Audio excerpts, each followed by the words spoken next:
فأعوذ بالله من الشيطان الرجيم تتجافى جنوبهم عن المضاجع يدعون ربهم خوفا وطمعا ومما رزقناهم ينفقون فلا تعلم نفس ما أخفي لهم من قرة أعين جزاء بما كانوا يعملون۔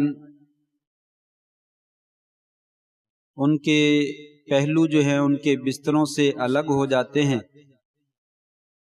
اور وہ اپنے رب سے ڈرتے ہوئے اور امید رکھتے ہوئے اپنے رب کو پکارتے ہیں، اور انہی کے لیے جو ہے وہ بہترین بدلہ ہے۔ کوئی نفس نہیں جانتا کہ اللہ تبارک و تعالی نے ان کی آنکھوں کی ٹھنڈک کا کیا سامان جو ہے وہ پیدا کر رکھا ہے۔ یہ بدلہ ہے جو وہ دنیا میں عمل کیا کرتے تھے۔ نہایت ہی عزت کے لائق سامعین محترم، بزرگوں، دوستوں، بھائیوں، معززات ماؤں، بہنوں اور بیٹیوں، پچھلے خطبہ جمعۃ المبارک میں جبریل علیہ السلام کی وصیتوں میں سے ایک وصیت شرف المؤمن قیام اللیل، مومن کا شرف اور مقام اور عزت قیام اللیل میں ہے، تہجد کی نماز میں ہے۔ یہ بات ہم نے شروع کی تھی اور قیام اللیل کے 3 فائدے میں نے ذکر کیے تھے۔ آج بھی اسی بات کو مکمل کرتے ہیں اور اس کے مزید فوائد جو ہیں ان کے بارے میں جاننے کی کوشش کرتے ہیں، تاکہ یہ نماز پڑھنے کی بھی انسان میں رغبت پیدا ہو جائے اور شوق پیدا ہو جائے۔ پچھلے جمعہ میں ہم نے 3 باتیں ذکر کی تھیں۔ نمبر 1 کہ قیام اللیل یعنی تہجد کی نماز یہ نفلی نمازوں میں سے افضل ترین نماز ہے۔ افضل الصلاۃ بعد الفریضۃ قیام اللیل او صلاۃ اللیل یا صلاۃ الرجل فی جوف اللیل۔ افضل ترین نماز انسان کی فرضی نماز کے بعد وہ رات کے وسط میں جو ہے وہ نماز ادا کرنا ہے۔ اور دوسرا فائدہ ذکر کیا تھا کہ یہ انسان کے اوپر اللہ تبارک و تعالیٰ کی بے شمار نعمتیں ہیں۔ رات کو اٹھ کر تہجد پڑھنا یہ اللہ تبارک و تعالیٰ کی نعمتوں کا شکریہ ہے، کچھ نہ کچھ تھوڑا سا، وگرنہ تو ساری زندگی انسان عبادت کرتا رہے اور سجدے میں پڑا رہے تو اللہ تبارک و تعالیٰ کی نعمتوں کا شکر ادا نہیں کر سکتا۔ تو یہ کچھ نہ کچھ جو ہے اس کی نعمتوں کا شکر ہے، اس لیے انسان کو یہ قیام اللیل یعنی تہجد کی نماز ادا کرنی چاہیے۔ اور تیسرا فائدہ یہ ذکر کیا تھا کہ نبی کریم صلی اللہ علیہ وسلم فرمایا علیکم بقیام اللیل فإنہ دأب الصالحین قبلکم، لوگوں قیام اللیل کو، تہجد کی نماز کو لازم پکڑو، یہ تم سے پہلے لوگوں کی، نیک لوگوں کی عادت ہے۔ نیک لوگ جو ہے وہ قیام اللیل کرتے ہیں، برے لوگ جو ہے وہ قیام اللیل نہیں کرتے۔ تو گویا کہ جو بندہ قیام اللیل کرتا ہے وہ نیک بن جاتا ہے، اور جو نہیں کرتا ہے اس کے بارے میں کوئی یقین نہیں ہے کہ وہ نیک ہے یا نہیں ہے، یہ بعد میں دیکھا جائے گا۔ یہ 3 باتیں میں نے ذکر کی تھی اور اس کی کچھ مثالیں بھی ذکر کی تھی۔ آج چوتھا فائدہ جو ہے وہ ذکر کرتے ہیں، وہ ہے قربۃ الی ربکم۔ یہ اسی حدیث کا ٹکڑا ہے جس میں آپ نے فرمایا علیکم بقیام اللیل، لوگوں قیام اللیل کو لازم پکڑو، یہ کیا کرو، فإنہ دأب الصالحین قبلکم، یہ تم سے پہلے نیک لوگوں کا طریقہ کار ہے اور ان کی عادت ہے۔ اور اسی حدیث میں دوسرے نمبر پہ ذکر کیا وَقُرْبَةٌ إِلَىٰ رَبِّكُمْ، یہ چوتھا فائدہ ہے، یہ تمہارے رب کے نزدیک ہونے کا یہ بہترین ذریعہ ہے۔ اس کے ذریعے مخلوق اپنے خالق کے انتہائی نزدیک ہو جاتی ہے، عبد جو ہے اپنے معبود کے بہت زیادہ قریب ہو جاتا ہے، بندہ اپنے رب کے بہت زیادہ نزدیک ہو جاتا ہے۔ قربۃ الی ربکم، تمہارے رب کے تقرب کا ذریعہ ہے. کوئی اس کا تقرب حاصل کرنا چاہتا ہے تو رات کو اٹھ کے جو ہے وہ تہجد پڑھا کرے, قیام اللیل کیا کرے. نبی کریم صلی اللہ علیہ وسلم نے ایک دوسری حدیث میں فرمایا اقرب ما یکون الرب سبحانہ و تعالی من العبد فی جوف اللیل, سب سے زیادہ اللہ تبارک و تعالی انسان کے نزدیک ہوتے ہیں تو آدھی رات کے وقت میں انسان کے جو ہے وہ نزدیک ہوتے ہیں, جب انسان جو ہے وہ رات کو اٹھ کے اللہ تبارک و تعالی کی جو ہے وہ عبادت ادا کرتا ہے. تو یہ اللہ تبارک و تعالیٰ کے نزدیک ہونے کا, تقرب حاصل کرنے کا سب سے زیادہ ذریعہ ہے اور بہترین ذریعہ ہے. کیسے ذریعہ نہ بنے؟ آپ اندازہ لگائیں کہ انسان دن میں اگر تھوڑا سا اپنا وقت کسی کے لیے نکال دیتا ہے تو وہ اس کا گرویدہ ہو جاتا ہے کہ اس بندے نے تھوڑا سا وقت جو ہے وہ مجھے دیا ہے. مشغول آدمی ہے, اپنے کام کاج میں لگا رہتا ہے, لیکن مجھے بھی اس نے وقت جو ہے وہ عطا کیا ہے. اور اگر انسان اپنی رات کی خوبصورت اور مزے کی نیند قربان کر کے کسی کو وقت دیتا ہے تو یقیناً یہ اس کے ساتھ خاص تعلق کی نشانی ہے, اور یقیناً وہ رب جو ہے اپنے بندے کو اپنا محبوب بنا لیتا ہے اور اس کو اپنا نزدیکی بنا لیتا ہے. اس نے اپنی نیند کی پرواہ نہیں کی, اس نے اپنے آرام کی پرواہ نہیں کی. سارے دن کا تھکا ہوا ہے, سارے دن کے کام کاج کیے ہوئے ہیں, رات کو سونے کا وقت ہے, لیکن پھر بھی اٹھ کر میرے دربار میں جو ہے وہ آ کر کھڑا ہو گیا, میرے سامنے جو ہے وہ کھڑا ہو گیا, میرے لیے جو ہے وہ عبادت کر رہا ہے. تو یقیناً اللہ تبارک و تعالیٰ اس کے اوپر جو ہے وہ شفقت فرماتے ہیں اور اس کو اپنا نزدیکی اور اپنا قریبی جو ہے وہ بنا لیتے, اور انسان جو ہے وہ اللہ تبارک و تعالیٰ کا محبوب بن جاتا ہے. اس لیے جو میں نے آیتیں پڑھی تتجافی جنوبہم عن المضاجع یدعون ربہم خوفا وطمعا, جو اللہ کے نزدیک لوگ ہوتے ہیں ان کے پہلو, ان کے جسم, ان کے کمریں وہ بستر سے جدا ہو جاتی ہیں رات کے وقت میں. وہ اللہ تبارک و تعالیٰ کو دعا کرتے ہیں, اللہ سے ڈرتے ہوئے بھی اور امید رکھتے ہوئے بھی, اس کی پکڑ سے ڈرتے ہیں اور اس کی رحمت کی امید کرتے ہیں. یدعون ربہم خوفا وطمعا ومما رزقناہم ینفقون, اور جو ہم نے ان کو دیا اس میں سے خرچ بھی کرتے ہیں. فلا تعلم, میں ان کو اتنا نزدیکی بنا لیتا ہوں, اپنا قریبی بنا لیتا ہوں, کسی کو پتہ ہی نہیں ہے میں نے ان کے آرام کے لیے اور ان کی آنکھوں کی ٹھنڈک کے لیے کیسا کیسا سامان تیار کر دیا. یہ نزدیک ہونے کی علامت ہے. تو کہا علیکم بقیام اللیل فَإِنَّهُ دَعْبُ الصَّالِحِينَ قَبْلَكُمْ, لوگوں قیام اللیل کیا کرو, تہجد پڑھا کرو, یہ تم سے پہلے نیک لوگوں کا طریقہ ہے. اور قربتاً الی ربکم, یہ تمہارے رب کے نزدیک ہونے کا جو ہے وہ ذریعہ ہے. تو یہ تمہارے رب کے نزدیک ہونے کا ذریعہ ہے, اس لیے انسان کو قیام اللیل جو ہے وہ اختیار کرنا چاہیے اور تہجد کی نماز جو ہے وہ ادا کرنی چاہیے. آج کے خطبہ کا یہ پہلا فائدہ. دوسرا فائدہ مغفرۃ للسیئات ومنہات للإثم, اسی حدیث کا ٹکڑا ہے. علیکم بقیام اللیل فإنہ دأب الصالحین قبلکم وقربۃ الی ربکم ومغفرۃ للسیئات ومنہات للإثم. لوگو یہ قیام اللیل جو ہے یہ آپ کو برائی اور بے حیائی کے کاموں سے بچانے والی نماز ہے اور تمہارے گناہوں کا کفارہ بن جانے والی نماز ہے. جو لوگ یہ کہتے ہیں کہ ہم برائی کو چھوڑ نہیں پاتے ہیں وہ تہجد کی نماز پڑھا کریں, پھر دیکھیں کہ کیسے اللہ تبارک و تعالیٰ ان کو توفیق دیتا ہے کہ وہ برائیوں سے جو ہے وہ دور ہو جاتے ہیں. تجربہ تو کرے. کچھ پانے کے لیے کھونا پڑتا ہے, محنت کرنا پڑتی ہے.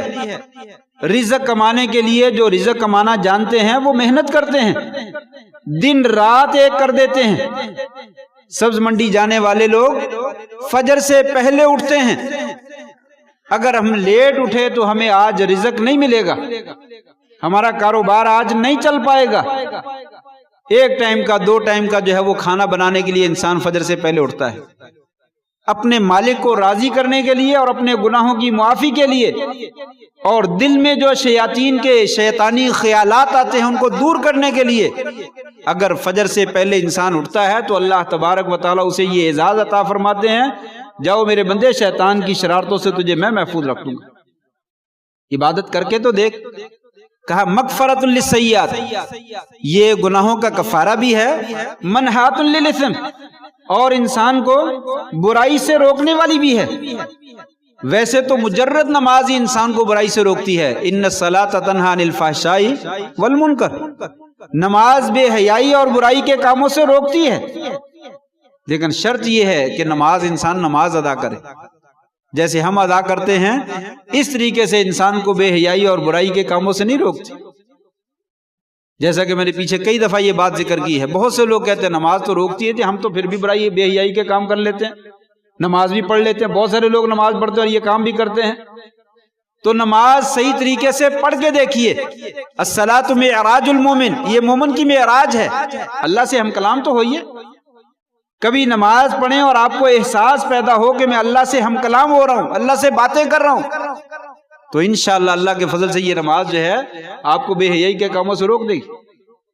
جب عام نماز بے حیائی کے کاموں سے روکتی ہے تو تہجد کی نماز جو ہے یہ تو من باب اولا بے حیائی کے کاموں سے روکتی ہے، برائی کے کاموں سے جو ہے وہ روکتی ہے، اور انسان کے گناہوں کا جو ہے وہ کفارہ بن جاتی ہے۔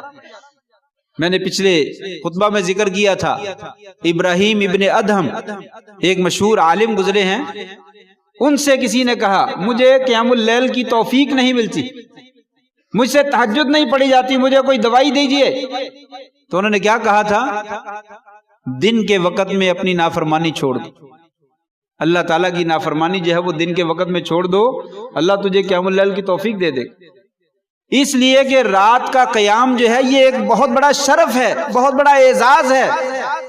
اللہ تبارک و تعالیٰ اپنے نافرمانوں کو کبھی بھی اپنے سامنے کھڑے ہونے کی توفیق نہیں دیتا رات کے وقت میں، یہ نافرمانوں کو اعزاز نہیں ملتا۔ دن کے وقت میں برائی کو چھوڑ دو، تم جو ہے رات کو تمہیں توفیق مل جائے گی، اور اگر قیام اللیل شروع کر دیا تو دن کی برائیاں خود چھوٹ جائیں گی۔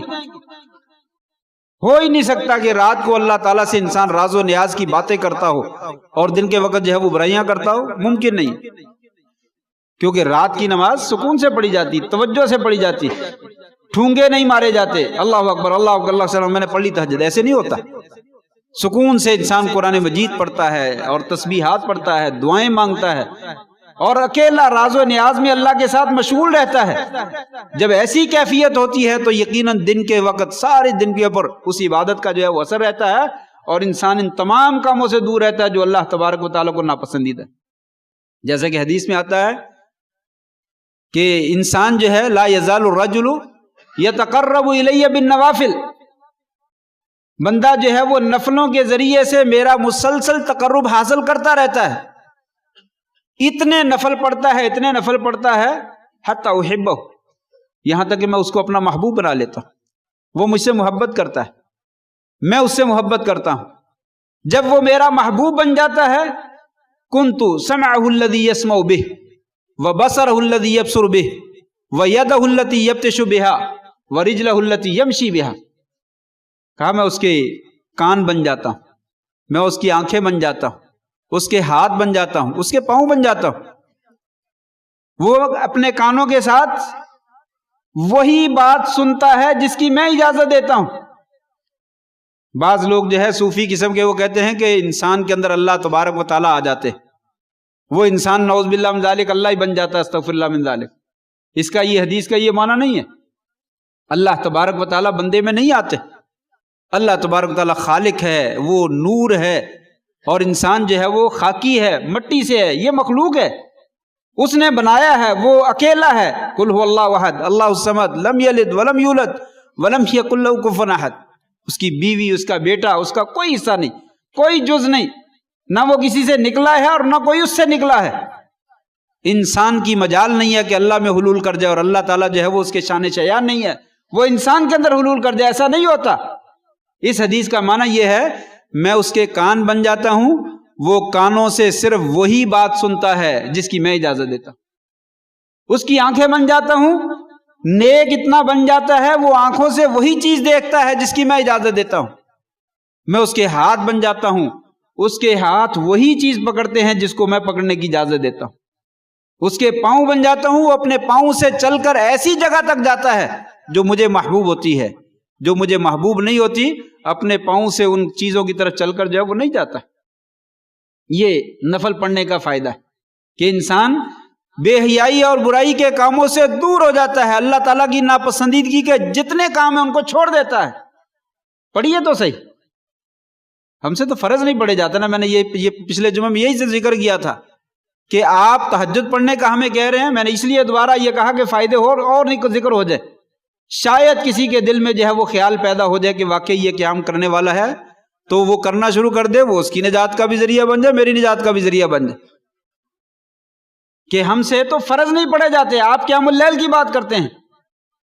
کہا جس وقت انسان جو ہے وہ چارپائی پہ پڑ جاتا ہے نا، بستر پہ، اور ایڑیاں رگڑتا ہے اور اس کو اٹھنے کی ہمت نہیں ہوتی، اس وقت وہ اللہ کو یاد کرتا ہے. اللہ تعالیٰ فرماتے ہیں جب میں نے تجھے تندرستی دی ہے نا اس وقت مجھے یاد کر، پھر میں تجھے یاد رکھوں گا، تجھے میں کبھی نہیں بلاؤں گا. تعرف الی اللہ فی الرخاء یعرفک فی الشدہ. آسانی کے وقت میں، خوشی کے وقت میں تم اللہ کو یاد کر لو، تمہاری تنگی کے وقت میں اللہ تبارک تعالیٰ تمہیں یاد کر لے. لیکن ہم مشکل کے وقت میں اللہ کو یاد کرتے ہیں، آسانی کے وقت میں اللہ کو بھول جاتے ہیں. تو کہا اپنی عبادات، اپنے اوقات میں سے وقت نکال کر یہ رات کی نماز پڑھیے. یہ منحات للاسم ہے، آپ کو برائی کے کاموں سے اور بے حیائی کے کاموں سے یہ نماز تمہیں روک دے گی، اور جتنے تمہارے گناہ ہیں ان کے لیے کفارہ بن جائے گی. کیوں؟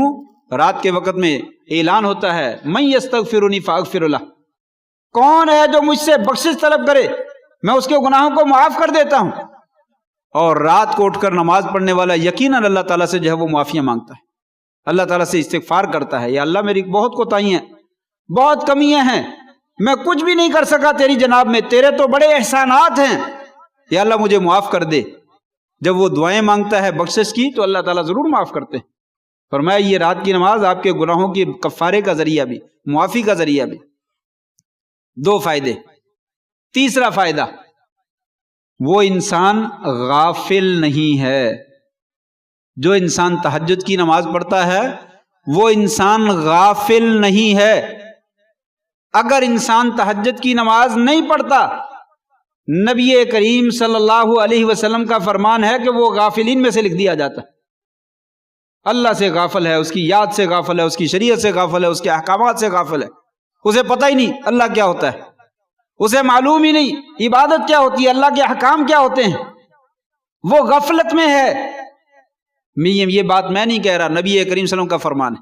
اگرچہ یہ نماز فرض نہیں ہے لیکن بڑی مہم ہے. آپ نے فرمایا من قام بعشر آیات لم یکتب من الغافلین. جو آدمی رات کو زیادہ نماز نہیں پڑھ سکتا، 10 آیتوں کے ساتھ رات کو قیام اللیل کر لے، 10 آیتیں پڑھ لے، لم یکتب من القانتین لم یکتب من الغافلین، اللہ تبارک و تعالی اسے غافل لوگوں میں سے شمار نہیں کرے گی. کتنی آسانی ہے. 10 آیتیں، چھوٹی چھوٹی 2 سورتیں پڑھ کے 2 رکعتیں پڑھ لو، کچھ نہ کچھ حصہ تو پڑ جائے گا. شریعت نہیں کہتی ہے کہ ساری رات اٹھ کے تہجد پڑھو. اگر ہم ساری رات بھی پڑھ لیں تو اللہ تعالیٰ کا شکر ادا نہیں ہوتا ہے، لیکن چلو کچھ تو کریں. 5 منٹ، 10 منٹ، 15 منٹ، 20 منٹ، آدھا گھنٹہ، کچھ وقت نکالیں. فرمایا تمہارا شمار غافلوں میں نہیں لکھا جائے گا اگر تم 10 آیتوں کے ساتھ قیام کر لو. اور فرمایا من قام بمئۃ آیات، جس نے جو ہے وہ 100 آیتوں کے ساتھ جو ہے قیام کیا، کتب من القانتین، اسے اللہ تبارک و تعالیٰ قانتین میں سے لکھ دیتے ہیں. 10 آیتوں پڑھنے والا وہ غافل نہیں ہے، اگر وہ بھی نہیں کرتا تو وہ غافلوں میں سے ہے. اور 100 آیتیں اگر کوئی پڑھ لیتا تہجد کی نماز میں تو اسے قانتین میں سے لکھ دیا جاتا ہے. قانتین کیا ہوتا ہے؟ اس کے کئی معنی ہیں. نماز پڑھنے والا، عبادت کرنے والا، دعا مانگنے والا، اللہ کے سامنے خشوع، عاجزی اور انکساری کرنے والا، یہ سارے معنی ہیں. فرمایا یہ ساری چیزیں اس میں شامل ہیں. جو آدمی رات کو تہجد میں 100 آیتیں قرآن مجید کی پڑھ لیتا ہے اللہ تبارک و تعالیٰ اسے نماز پڑھنے والوں میں، اطاعت کرنے والوں میں، عبادت کرنے والوں میں، دعا کرنے والوں میں اور اپنی ذات کے سامنے عاجزی اور انکساری اور خشوع اور خضوع کرنے والوں میں شامل فرما دیتے ہیں. لکھ دیا جاتا ہے کہ یہ میرا بندہ اطاعت گزار ہے، لکھ دیا جاتا ہے یہ میرا بندہ میرے سامنے خشوع اور خضوع کرتا ہے. قد افلح المؤمنون الذین هم فی صلاتہم خاشعون. کامیاب وہی لوگ ہیں جو نماز میں خشوع اور خضوع کرتے ہیں. فرمایا 100 آیتیں اگر تہجد میں پڑھ لیتا ہے تو اسے جو ہے وہ قانتین میں لکھ دیا جاتا ہے. اور تیسرے نمبر پہ فرمایا من قام بألف آیات، جس نے 1000 آیتیں تہجد میں پڑھ لی، کتب من المقنطرین، اسے خزانہ جمع کرنے والوں میں لکھ دیا جاتا ہے. اس نے گویا کہ خزانہ جمع کر دی. خزانہ بہت زیادہ مال، خزانہ بہت زیادہ مال، خزانہ بھرا ہوا ہے، کوئی بات نہیں، یعنی بہت سارا مال پڑا ہوا ہے. بعض لغت والوں نے اس کی تفسیر کی ہے، اس کا معنی ذکر کیا ہے 4000 دینار سونے کے سکے. 4000 1000 دینار حضرت عمر رضی اللہ عنہ کے زمانے میں 100 اونٹ کے برابر ہوتا تھا. جب کوئی قتل کر دیتا تو اس کی دیت 100 اونٹ لی جاتی تھی، تو 100 اونٹ دے دے یا 1000 دینار جو ہے وہ دے دے. تو گویا کہ 4000 دینار کا مطلب یہ ہے 400 اونٹ اس زمانے میں خریدے جا سکتے تھے. اور آج تو سونا بہت زیادہ قیمتی ہو چکا ہے، تو بہت زیادہ یہ مال یعنی بن جاتا ہے. کتب من المقنطرین، اس نے نیکیوں کے اجر و ثواب کے جو ہے وہ خزانے جمع کر لیے. اور ایک لغت والے لکھا کہ خزانہ جو ہے وہ کہتے ہیں بیل کی، بڑے بیل کی جو ہے وہ کھال لے لیں، اس کے اندر جتنا سونا بھرا جا سکتا ہے وہ بھر کے سونا ہو جائے تو اس کو خزانہ کہتے ہیں. تو گویا کہ اتنا زیادہ اجر و ثواب اللہ تبارک و تعالیٰ عطا فرماتے ہیں کہ انسان جو ہے اس کے نیکیوں کے خزانے بھر جاتے. اگر رات کو تہجد کی نماز میں 1000 آیتیں پڑھ لیں. حافظ ابن حجر رحمہ اللہ نے فرمایا اگر چھوٹی چھوٹی آیتیں بھی پڑھے نا تو 2 پارے بنتے ہیں. تبارک الذی بیدہ الملک، سورۃ ملک سے لے کر 29ویں پارے سے لے کر ناس تک، یہ تقریباً 1000 آیتیں بن جاتی. کا 2 پارے پڑھ لے اگر تہجد میں تو کتب من المقنطرین، اسے خزانہ جمع کرنے والوں میں سے لکھ دیا جاتا ہے. اللہ کا انتہائی نزدیکی بن جاتا ہے. اللہ تعالیٰ اجر کے جو ہے وہ انسان کو پہاڑ عطا جو ہے وہ فرما دیتے ہیں. تو یہ بہت بڑا اعزاز ہے جو انسان رات کو اٹھ کر جو ہے وہ تہجد پڑھتا ہے. 2 پارے، 1 پارا جو ہے وہ چلو بندہ عام روٹین میں حافظ لوگ جو ہیں وہ 15-20 منٹ میں پڑھ لیتے ہیں. اگر نمازی کو دوسرا پڑھنا چاہے تو تیز پڑھ لے تو آدھے گھنٹے میں پڑھ لے گا 1 پارا. گھنٹے میں 2 پارے پڑھے جائیں گے. چلو رکوع سجود بھی شامل کر لو ساتھ میں تو 1.5 گھنٹہ لگا لو، 2 گھنٹے لگا لو. 2 گھنٹے اگر عبادت کر لے تو خزانوں کے خزانے نیکیوں کے انسان جو ہے وہ جمع کر لیتا ہے. لیکن نہ صحیح، چلو 100 آیتوں پہ آ جاؤ. 100 تو پڑھنی چاہیے تاکہ انسان قانتین کے اندر جو ہے وہ شمار ہو جائے. اللہ تعالیٰ کے مطیع اور فرما بردار بندے جو ہیں ان کے اندر جو ہے وہ شمار ہو جائے. یہ بھی تہجد پڑھنے کا فائدہ ہے. 2 بلکہ 3 اور چوتھا فائدہ، یہ وہ وقت ہے جس وقت میں اللہ تبارک و تعالی آسمان دنیا پہ تشریف لاتے ہیں. اللہ تبارک و تعالی ینزل ربنا تبارک و تعالی الی السماء الدنیا حین یبقی ثلث اللیل الآخر، جب رات کا آخری تہائی حصہ باقی رہ جاتا ہے اس وقت اللہ تبارک و تعالی آسمان دنیا پہ تشریف لاتے ہیں. یہ مسئلہ تو بڑا طویل ہے لیکن تھوڑا سا اشارہ ضرور کر دوں.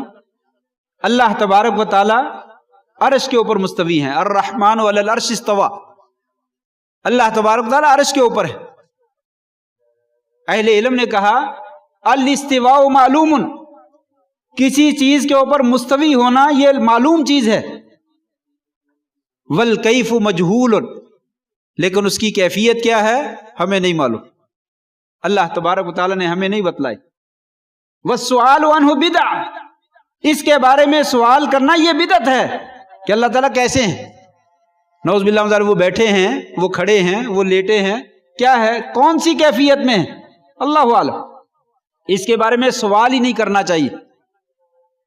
اس کے بارے میں سوال کرنا یہ ہے بدعت لوگوں کا جو ہے وہ کام ہے۔ والایمان بہ واجب، اور اسی بات کے اوپر ایمان لانا جو ہے وہ فرض ہے۔ اگر کوئی آدمی اس میں مزید آگے بڑھنے کی کوشش کرے گا تو سوائے اپنا ایمان ضائع کرنے کے اور کچھ نہیں کرے گا۔ یہ وہی چیزیں ہیں جو سورۃ بقرہ کے شروع میں ذکر کی، الذین یؤمنون بالغیب، مومن وہ لوگ ہوتے ہیں جو غیب پر ایمان رکھتے ہیں۔ غیب یہی ہے اللہ تعالیٰ کے بارے میں، اور بھی بہت ساری چیزیں، لیکن یہ خاص طور پہ جو ہے وہ غیب ہے کہ جتنا اللہ تبارک و تعالیٰ نے اپنی ذات کے بارے میں بتلا دیا بس اتنا ہی جاننا چاہیے اور اسی پر ایمان لانا چاہیے، اس کے بعد آگے مزید نہیں بڑھنا چاہیے۔ اللہ تعالیٰ عرش پہ ہیں، بعض لوگ کہتے ہیں اللہ تعالیٰ فی کل مکان، ہر جگہ پہ ہے، نہیں، ہر جگہ پہ نہیں، ذات کے اعتبار سے ہر جگہ پہ نہیں۔ ذات اللہ تبارک و تعالیٰ کی کہاں ہے؟ عرش کے اوپر۔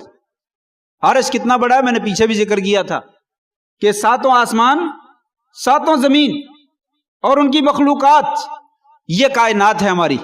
اللہ عالم اس کے پیچھے اور کوئی کائناتیں ہیں تو اللہ بہتر جانتا ہے۔ یہ ہماری کائنات ہے، 7 آسمان اور 7 زمینیں اور سدرۃ المنتہا، یہ سب کچھ ایک کائنات ہے۔ ان سب کو وسع کرسی السماوات والارض، اللہ تبارک و تعالیٰ کی جو کرسی ہے اس نے گھیر رکھا ہے، اور اس کرسی کے اوپر عرش الرحمن، اللہ تبارک و تعالیٰ کا عرش ہے، اور عرش کے اوپر جو ہے وہ اللہ تعالیٰ کی ذات ہے۔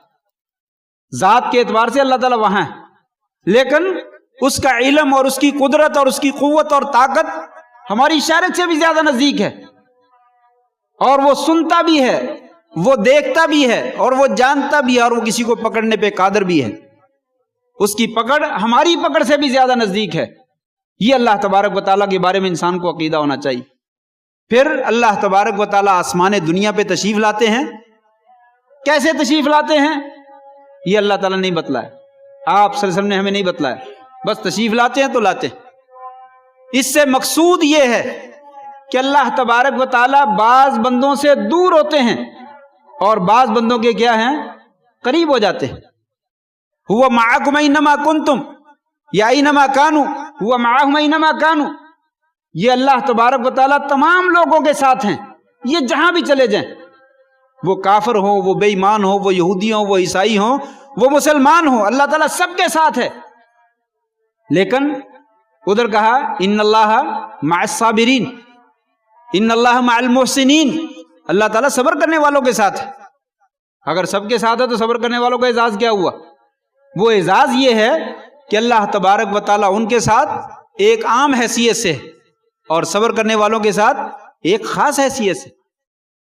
اللہ تعالیٰ نظر کرم کرتے ہیں، نظر شفقت کرتے ہیں، اپنے بندے کا خیال کرتے ہیں، اس کی مدد کرتے ہیں، اس کو توفیق دیتے ہیں، اور ان کو توفیق نہیں دیتے ہیں۔ جیسے وہاں پہ یہ معنی ہے، اسی طریقے سے اللہ تبارک تعالیٰ عرش پہ ہونے کے باوجود بھی اپنی مخلوق کے جو نیک بندے ہیں ان کے قریب ہے، لیکن جو تہجد پڑھتا ہے اس کے مزید قریب ہو جاتے ہیں، اس کے مزید قریب ہو جاتے ہیں، اور اس کے قریب ہونے کی کیفیت کیا ہے اس کا ہمیں کوئی علم نہیں۔ بس یہ قرب خاص کس کو ملتا ہے؟ رات کو تہجد پڑھنے والوں۔ جب رات کا آخری حصہ شروع ہو جاتا ہے، تہائی حصہ، 3 حصے رات کے کر لیں تو تیسرا حصہ جب شروع ہوتا ہے اس وقت جو ہے وہ اللہ تعالیٰ آسمان دنیا پہ تشریف لاتے، تو یہ تہجد پڑھنے والوں کو اعزاز ملتا ہے۔ اس وقت اللہ تعالیٰ اعلان فرماتے ہیں، لوگو من یدعونی فاستجیب لہ، کون ہے مجھ سے مانگے میں اس کو دینے کے لیے تیار ہوں، دعا مانگے میں اس کی دعا کو قبول کرتا ہوں۔ من یسألنی فاعطیہ، کون ہے جو مانگنا چاہتا ہے، کپڑے مانگنا چاہتا ہے، لباس مانگنا چاہتا ہے، خوراک مانگنا چاہتا ہے، اولاد مانگنا چاہتا ہے، اپنی مشکل کشائی کروانا چاہتا ہے، میں اس کو دینے کے لیے تیار۔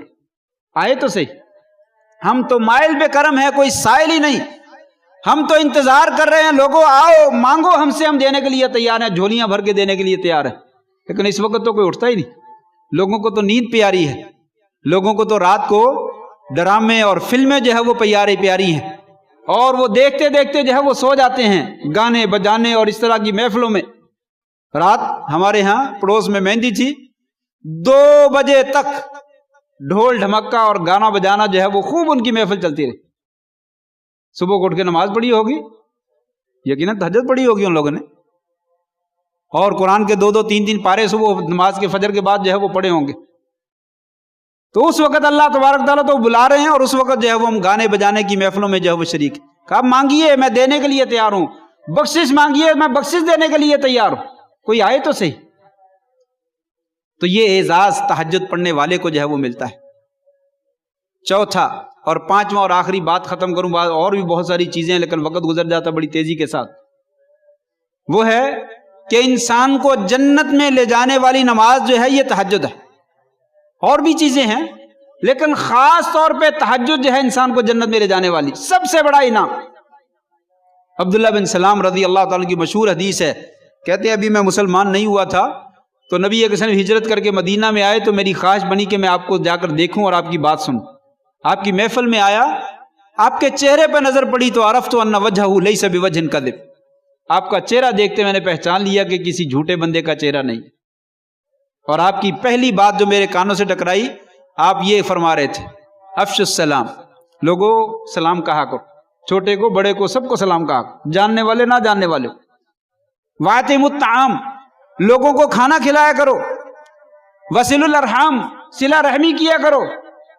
وصلوا باللیل والناس نیام، رات کو جب لوگ سو رہے ہوں تو اٹھ کے تہجد پڑھ لیا کرو۔ تدخل الجنت بسلام، تم بڑے اطمینان اور سلامتی کے ساتھ جنت میں داخل ہو جاؤ۔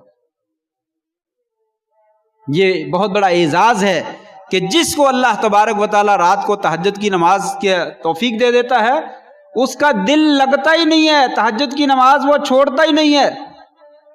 اس کے لیے سب سے زیادہ خوشی کا مقام تہجد کی نماز ہوتی ہے، وہ اپنے تمام کام چھوڑ کر جو ہے وہ تہجد کی نماز پڑھتا ہے۔ یہ میرے رب سے ملاقات ہے، یہ تو معراج ہے۔ رات کی تنہائیوں میں کوئی نہیں دیکھ رہا میرا اللہ میرے ساتھ کلام کر رہا اور میں اس کے ساتھ کلام کر رہا ہوں، وہ آوازیں دے رہا اور میں اس کی آواز پہ لبیک کہہ رہا ہوں، وہ اعلان کر رہا ہے مانگو میں اس سے مانگ رہا ہوں اور مجھے دیتا ہے۔ اس طرح کی راز و نیاز کی باتیں دن کے کسی وقت میں انسان کی اللہ تعالیٰ سے نہیں ہوتی، اس لیے یہ بڑے اعزاز کی بات ہے کہ انسان تہجد کی نماز پڑھے۔ فرضی نماز بھی پڑھنی چاہیے، اور آج کل سردی کا موسم ہے، یہ تو مومن آدمی کے لیے سیزن ہے، انتہائی بڑا کامیابی کا سیزن، کاروبار کا سیزن اللہ کے ساتھ۔ اتنی لمبی راتیں، 7:30 بجے نماز پڑھو، 8 بجے نماز پڑھ کے فارغ ہو جاتے ہیں۔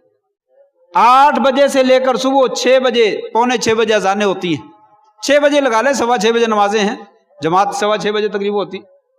8 بجے سے 6 بجے تک 6 گھنٹے وہ، 4 گھنٹے یہ، 10 گھنٹے کی رات سونے کی صرف 10 گھنٹے میں سے 1 گھنٹہ نہیں نکال سکتا انسان، فجر سے پہلے اٹھ جائے۔ بہرحال وقت کی موضوع کی مناسبت سے وقت میرا ہو گیا ہے، لیکن ایک بات ضرور اشارہ کر دوں، تہجد کی نماز عشاء کی نماز سے شروع ہو جاتی ہے اور فجر کی اذان تک اس کا وقت رہتا ہے۔ لوگوں کو غلط فہمی ہے، قیام اللیل کچھ اور ہوتا ہے، تہجد کچھ اور ہوتی ہے، تراویح کچھ اور ہوتی ہے، نہیں ایسا نہیں ہے۔ عشاء کی نماز کے بعد فجر تک جو نماز پڑھی جاتی ہے اسی کو قیام اللیل کہتے ہیں، اسی کو تہجد کہتے ہیں، اسی کو رمضان میں نماز تراویح بھی اسی کو کہتے ہیں۔ قیام اللیل اس کے علاوہ کوئی اور چیز نہیں ہے، یہی قیام اللیل ہے۔ اگر کوئی آدمی رات کو نہیں اٹھ سکتا وہ رات کو سونے سے پہلے پڑھ لے، اگر تھوڑا سا 10 بجے اٹھ سکتا ہے 10 بجے پڑھ لے، 12 بجے اٹھ سکتا ہے 12 بجے پڑھ لے، 3 بجے اٹھ سکتا ہے اس وقت پڑھ لے، فجر سے پہلے گھنٹہ 2 گھنٹے پہلے اٹھ سکتا ہے اس وقت پڑھ لے، لیکن افضل وقت رات کا آخری حصہ۔ تہجد رات کو ہی ہو جاتی ہے لیکن افضل وقت جو ہے وہ سحری کا وقت ہے، جو آخری تہائی جو ہے وہ باقی رہ جاتا ہے۔ جیسا میں نے کہا 10 گھنٹے کی رات ہے، 3 پہ تقسیم کر لے، 3 3 9، 3 گھنٹے، 3.25 گھنٹے۔ جب رات کا ختم ہونے میں وقت 3 3.25 گھنٹے باقی رہ جائیں تو ثلث اللیل باقی رہ گئے، اس میں نماز پڑھیں، آخری فجر سے پہلے جو وقت ہے اس میں نماز پڑھیں، یہ تہجد کا ٹائم، یہ افضل وقت ہے۔ وگرنہ ساری تہجد کی نماز کم از کم وطروں کے علاوہ 2 رکعت پڑھ لیں، 4 پڑھ لیں، 6 پڑھ لیں، 8 پڑھ لیں، اور 3 وطر ملا کر جو ہے وہ 11 رکعتیں بن جائے گی۔